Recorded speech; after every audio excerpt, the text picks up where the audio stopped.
Language को हमेशा language के तरीके से पढ़ा जाएगा। अब बात करते हैं बच्चों कॉम्पिटिटिव एग्जाम्स की। तो जितने भी कॉम्पिटिटिव एग्जाम्स हैं, वो चाहे एसएससी का एग्जाम हो, सीडीएस का एग्जाम हो, एनडीए का एग्जाम हो, ठीक है, केवीएस का एग्जाम हो, एनवीएस का एग्जाम हो, या हरियाणा या और अदर स्टेट्स जैसे DSSB के एग्जाम्स होते हैं, उन सभी एग्जाम्स में बेटे इंग्लिश के कुछ क्वेश्चन आपसे पूछे जाते हैं। वो इंग्लिश के जो क्वेश्चंस होंगे वो आपको किस किस लेवल पर फेस करने हैं, ये इंग्लिश का ओवरऑल सिलेबस क्या होगा बेटा, मैं उसकी बात करूंगा अभी, ठीक है। तो कॉम्पिटिटिव एग्जाम्स के हिसाब से इंग्लिश जो है वो डिवाइड होती है बेटा टोटल 3 लेवल पर। एक लेवल का नाम होगा बच्चे कॉम्पोजिशन,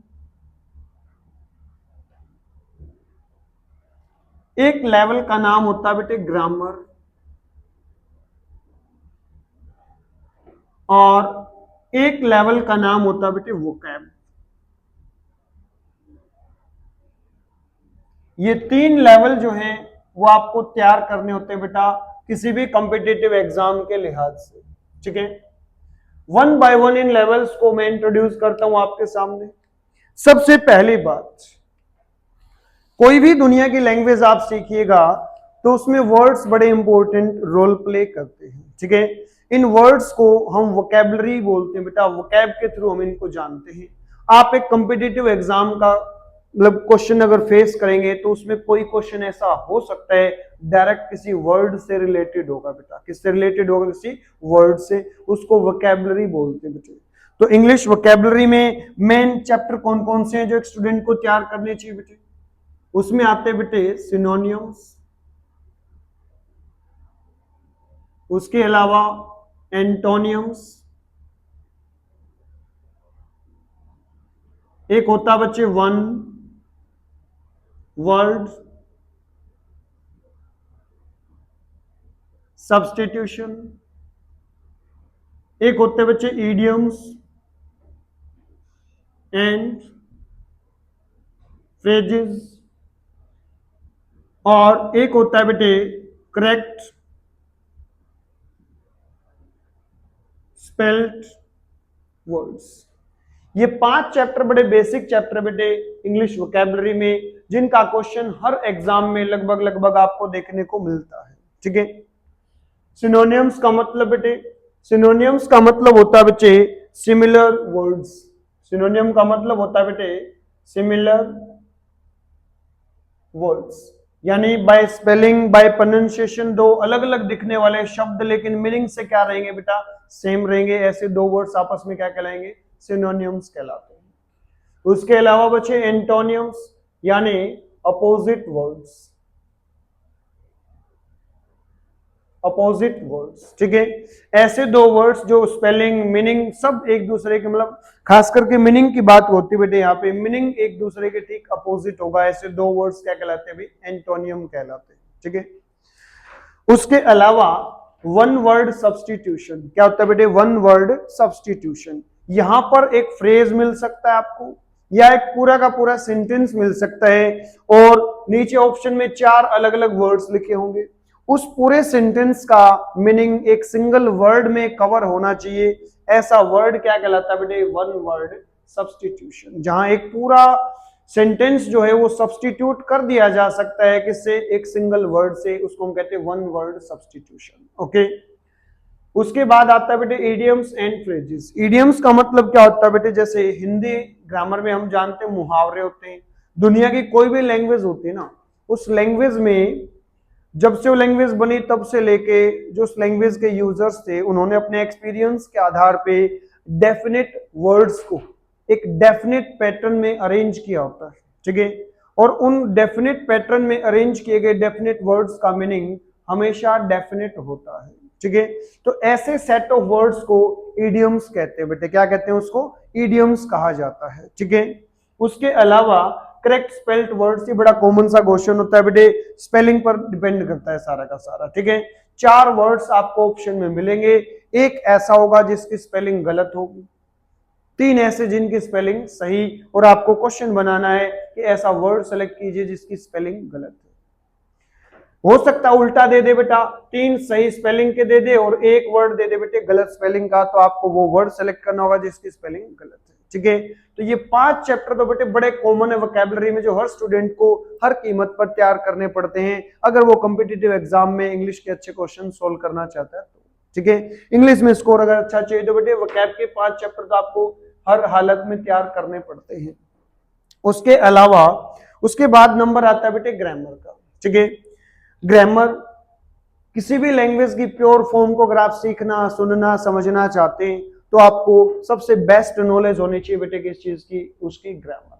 ठीक है, ग्रामर सेट ऑफ रूल्स।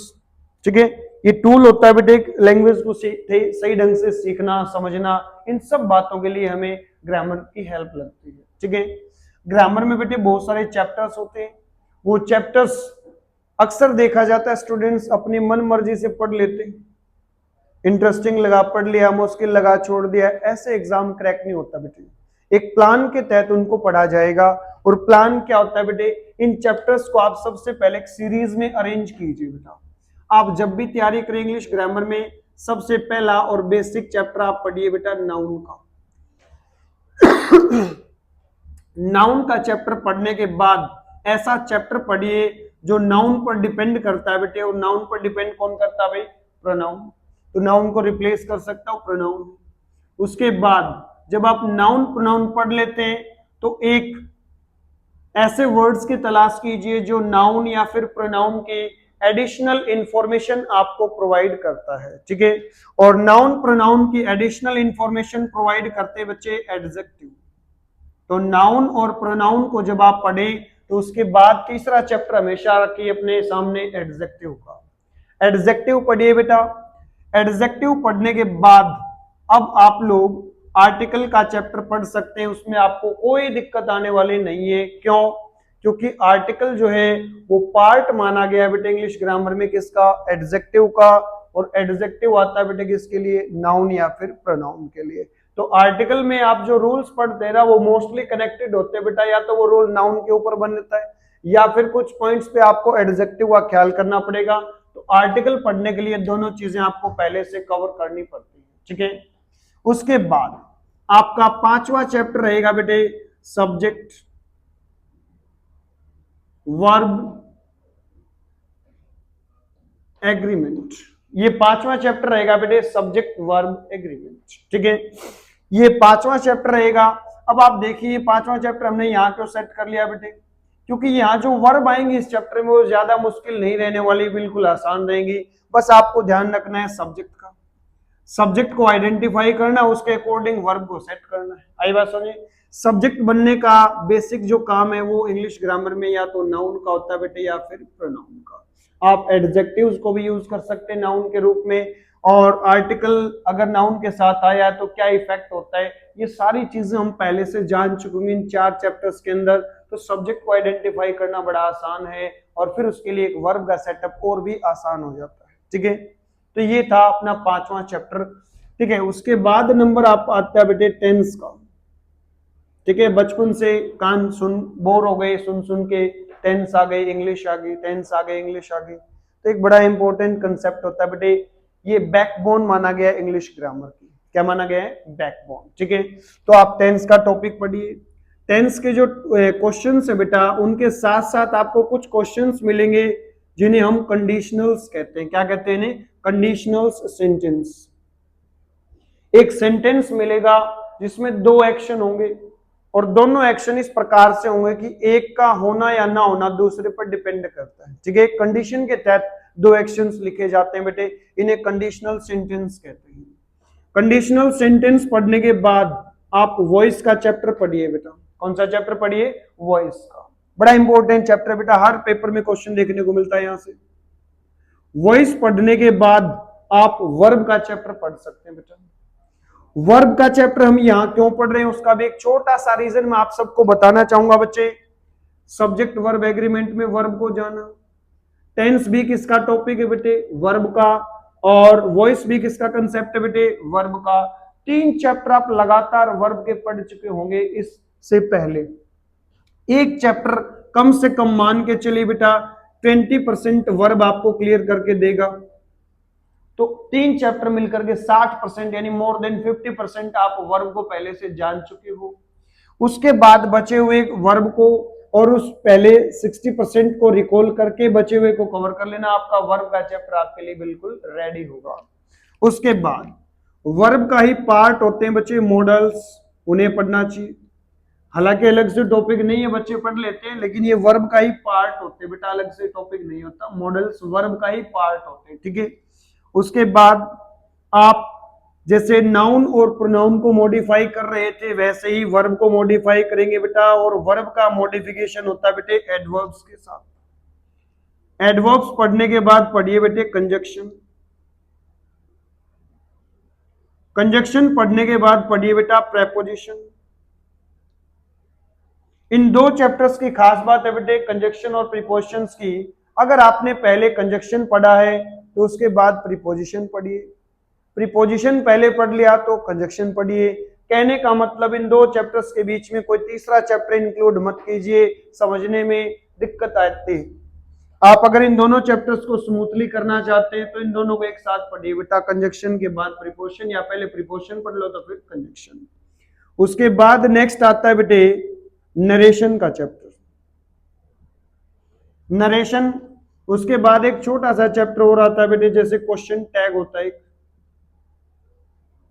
तो ये इंग्लिश की ग्रामर है बेटे जो आपको हर स्टूडेंट को तैयार करनी पड़ेगी अगर आप कॉम्पिटिटिव एग्जाम देना चाहते हैं तो, ठीक है।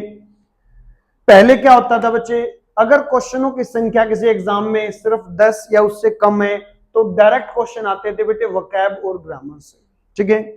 अब बहुत से एग्जाम्स है जिनमें क्वेश्चनों की संख्या 10 से कहीं ज्यादा होती है, तब उन एग्जाम्स में देखने को मिलता है बेटे कंपोजिशन। पहले इसको सिर्फ राइटिंग सेक्शन रीडिंग सेक्शन कहा जाता था। रीडिंग सेक्शन इसलिए क्योंकि इसमें सिर्फ एक चैप्टर आता था, एक पॉइंट आता था, एक पैराग्राफ दिया जाता था, और 10th में +2 में हर क्लास में एक बच्चे को ये फेस करने को मिलता बेटा। इसको अनसीन पैसेज कहा जाता है। क्या कहा जाता है इसको? Unseen passage. पैराग्राफ को केयरफुली रीड करना, रीडिंग से उसका मीनिंग ड्राइव करना, और ड्राइव किए गए मीनिंग के बाद वो हमसे 4 या 5 क्वेश्चन पूछता था। उन 4-5 क्वेश्चंस का रिप्लाई हमें जो है अकॉर्डिंग टू पैसेज करना होता था बेटे। इसको कॉम्प्रिहेंशन भी बोलते हैं। क्या बोलते हैं इसको? कॉम्प्रिहेंशन। उसके बाद टाइम बदला, कॉम्प्रिहेंशन का तरीका थोड़ा सा अपडेट किया, और आने लगे क्वेश्चन क्लोज टेस्ट। किसके आने लगे क्वेश्चन? क्लोज टेस्ट के। क्लोज टेस्ट में जो पैराग्राफ है बेटे उसको कंप्लीट नहीं लिखा जाता, उसके बीच बीच में ब्लैंक्स दे दिए जाते हैं। उसी के बीच बीच में क्या दे दिए जाते हैं? ब्लैंक्स। हर ब्लैंक एक क्वेश्चन का काम करता है। हर ब्लैंक के लिए 4 ऑप्शन दिए जाते हैं। एक सुटेबल ऑप्शन को हमें जो है वो सेलेक्ट करके इस टेस्ट को मतलब क्लोज टेस्ट को पूरा करना होता है बेटे, ठीक है। ये क्लोज टेस्ट जो बेटे ये ग्रामर से जुड़ा भी हो सकता है, इसके ऑप्शंस जो है, या 1-2 पॉइंट इसका वकैब से जुड़ा भी होता है, ठीक है। वकैब तो आपने फील किया होगा बेटे 10th और +2 लेवल पर ही, वो पैराग्राफ के अंदर जो अनसीन पैसेज आता था उसमें भी वकैब का एक क्वेश्चन पक्का ऐड करते थे। कोई एक वर्ड आपको दिया जाता था और कहा जाता था इस पैसेज में इस वर्ड का सिनोनियम ढूंढिए, इसका एंटोनियम ढूंढिए। तो वोकैब तो वो पैसेज में ही ऐड कर चुके थे। वो ग्रामर भी पूछना चाहते थे पैसेज के बहाने, तो उन्होंने अपडेट करके इसको बनाया क्लोज टेस्ट। उसके बाद नंबर 3 पे आता बेटे स्पॉटिंग एरर्स। आगे आता बेटे स्पॉटिंग एरर्स। ये भी एक टाइप के क्वेश्चन है जो आपको देखने को मिलते हैं। पहले क्या था बेटे, पहले इंग्लिश ग्रामर के डायरेक्ट क्वेश्चंस देखने को मिलते थे। कैसे क्वेश्चंस मिलते थे? डायरेक्ट। जैसे कि हमने क्वेश्चन लिखा I shall not go to his house unless he, यहां पे ब्लैंक आया, और एक ऑप्शन में वर्ब दिया बेटे इनवाइट, ठीक है। इस वर्ब के उन्होंने 4 ऑप्शन बना करके लिख दिए। अपनी नॉलेज के हिसाब से हम एक ऑप्शन सेलेक्ट करते थे। ये था ग्रामर का एक डायरेक्ट क्वेश्चन। क्या था? ग्रामर का एक डायरेक्ट क्वेश्चन। फिर बेटे टाइम बदला और क्वेश्चन पूछने का तरीका बदला। अब इसी क्वेश्चन को उन्होंने जो है वो अपडेट करके पूछने लगे बेटा इसको स्पॉटिंग एरर्स के रूप में। किसके रूप में? स्पॉटिंग द एरर्स के रूप में। To his house unless he invite me. तो ये एक सेंटेंस होता है बेटे पूरा का पूरा, और इस सेंटेंस को जो है वो पार्ट्स में डिवाइड करता है। आपका काम है, अगर आपको आई से लेके गो तक कोई भी वर्ड गलत लग रहा है या कुछ ऐसा जो इनके बीच और आना चाहिए था ऐसा वर्ड नहीं लगाया गया हो, मतलब कुल मिला के आपको इसमें कुछ ना कुछ गलती लगी, तो आप अपना ऑप्शन ए टिक कर देंगे बेटा। टू हिज हाउस में आपको कुछ गड़बड़ लगी तो आप अपना ऑप्शन कौन सा टिक कीजिए बेटे, B option. Unless he invite me में अगर कोई आपको गड़बड़ लगे बेटे तो आपका ऑप्शन सी। अगर आपको ये तीनों पार्ट्स मिलने से ये सेंटेंस सही लग रहा है बेटे कि एग्जैक्ट कोई इसमें एरर नहीं है, तब आप अपने लिए डी ऑप्शन टिक करेंगे बेटे, जिसका मतलब होता है बेटे नो एरर। क्या होता है इसका मतलब, नो एरर। ये थे स्पोर्टिंग एरर्स के क्वेश्चन बेटा, ठीक है। अब स्पोर्टिंग द एरर जो है वो डिपेंड करता है बेटे पार्ट्स ऑफ स्पीच के ऊपर। किसके ऊपर डिपेंड करता है बेटे, parts of speech. Parts of speech हमारे वो ग्रामर के जो अपने सिलेबस में लिखे बेटे, ये चैप्टर्स के नाम है, इनमें से 8 चैप्टर ऐसे हैं बेटे जिनको पार्ट्स ऑफ स्पीच के अंदर हम पढ़ते हैं।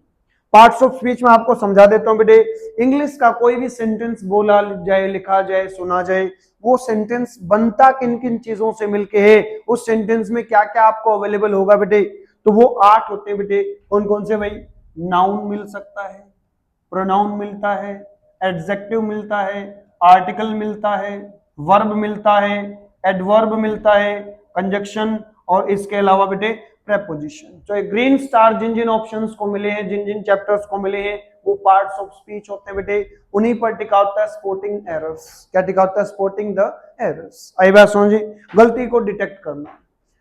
फिर जो है धीरे धीरे और टाइम बदलता गया, क्वेश्चन पूछने का तरीका और बदला, और इस बार आया बेटे सेंटेंस इंप्रूवमेंट। ठीक है, सेंटेंस इंप्रूवमेंट कैसे काम करता है बेटे, चलिए जानते हैं इसके बारे में। इसी क्वेश्चन को मैं अलग अलग तरीके से रिप्रेजेंट कर रहा हूं बेटे, आपको ये चीज दर्शाने की कोशिश है कि ये चैप्टर्स के नाम नहीं बल्कि ये स्टाइल ऑफ क्वेश्चंस है जो आजकल एग्जाम्स में बच्चे को फेस करना होता है। वो चाहे डायरेक्ट क्वेश्चन था तो भी किसकी नॉलेज के बेस पे सॉल्यूशन था बेटे, ग्रामर। वो एरर में चला गया तो भी किसके नॉलेज के बेस पे मतलब आप सही करेंगे उसको, ग्रामर के बेस पे। तीसरा पॉइंट आता है सेंटेंस इंप्रूवमेंट। उसका क्वेश्चन पेपर में कैसे होता है बेटे, ध्यान दीजिए। I shall not go to his house unless he invite me. ये एक सेंटेंस लिखा हुआ हमें मिलेगा बेटा पेपर में, और इस सेंटेंस के किसी एक या दो वर्ड को हाईलाइट कर दिया जाता है। हाईलाइट करेगा, अंडरलाइन करेगा, किसी भी तरीके से हाईलाइट करके नीचे एक स्टेटमेंट लिखी हुई मिलेगी। अगर हाईलाइटेड पार्ट इस सेंटेंस में गलत है तो आप उसको बदल दें। बदलने के लिए बच्चे वो आपको ऑप्शंस देता है बेटा, बदलने के लिए वो आपको ऑप्शंस देता है। जैसे उसने ऑप्शन ए दिया, भी आपको अगर ये इनवाइट गलत लग रहा है तो आप इसको बदल दें बेटा, और यहां पर इनवाइटेड लिख दें तो सही हो सकता है सेंटेंस, या फिर इनवाइट्स लिखने से सही हो सकता है, या फिर विल इनवाइट लिखने से सही हो सकता है। ठीक है, ये 3 अल्टरनेट आपको दिए जाएंगे बेटा कि आपको अगर ये गलत लगा तो इनमें से कौन सा पार्ट आप सेलेक्ट करेंगे, सेंटेंस सही हो जाएगी। ठीक है, इंप्रूवमेंट उसमें हो जाए। इनके अलावा एक डी ऑप्शन आपके लिए अवेलेबल रहेगा बेटे, वो तब जब आपको ये लगे कि लिखा गया पार्ट में हमें कोई इंप्रूवमेंट नहीं करनी, ये पार्ट बिल्कुल सही है, तो उसको कहते हैं बेटे नो इंप्रूवमेंट। उसको कहते हैं बेटे नो इंप्रूवमेंट। ये डी ऑप्शन तब हमें सेलेक्ट करना है जब हमें लगे कि सेंटेंस में कोई एरर नहीं, एरर नहीं, इसमें हमें किसी इंप्रूवमेंट की जरूरत नहीं है, हमने इस सेंटेंस के किसी भी पार्ट को गलत नहीं माना, खासकर उस हाईलाइटेड पार्ट को। ठीक है, तो ये होता है बेटे सेंटेंस इंप्रूवमेंट का क्वेश्चन। ठीक है, उसके अलावा एक क्वेश्चन का टाइप और आता है बेटे यहाँ पे, इसको बेसिकली अपा पी क्यू आर एस भी कह देते हैं, सेंटेंस रीअरेंजमेंट भी इसका नाम है, सफलिंग ऑफ सेंटेंसेस, जंबल सेंटेंसेस, ये बहुत सारे नामों से जाना जाता है। कुल मिलाकर बात एक ही होती है बेटे चलिए इसका भी एक नमूना मैं आपको यहां दर्शाता हूं, ठीक है। जैसे एक क्वेश्चन आ गया, उसके एक सेंटेंस के बेटा 4 पार्ट कर दिए, PQRS, ठीक है। इसमें लिखा I shall not go to his house unless he invites me. तो ये एक वाक्य था सिंपल सा, उसको 4 टुकड़ों में डिवाइड किया गया बेटे, और डिवाइड करके उन्होंने 4 ऑप्शन, मतलब हमें फिर वो पेपर में ऑप्शन देगा, कैसे भाई, SQRP, PQRS,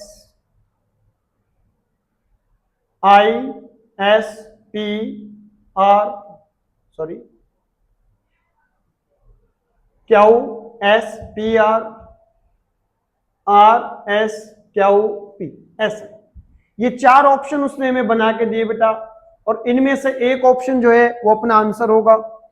ये अरेंजमेंट है इन पार्ट्स के कि कैसे अरेंज किया जाए। तो देखिए सेंटेंस सबसे पहले किससे शुरू होता है बेटे, सब्जेक्ट से। यहाँ पे सब्जेक्ट है आई, और इसका मतलब सबसे पहला जो पार्ट है वो क्यू आएगा बेटा।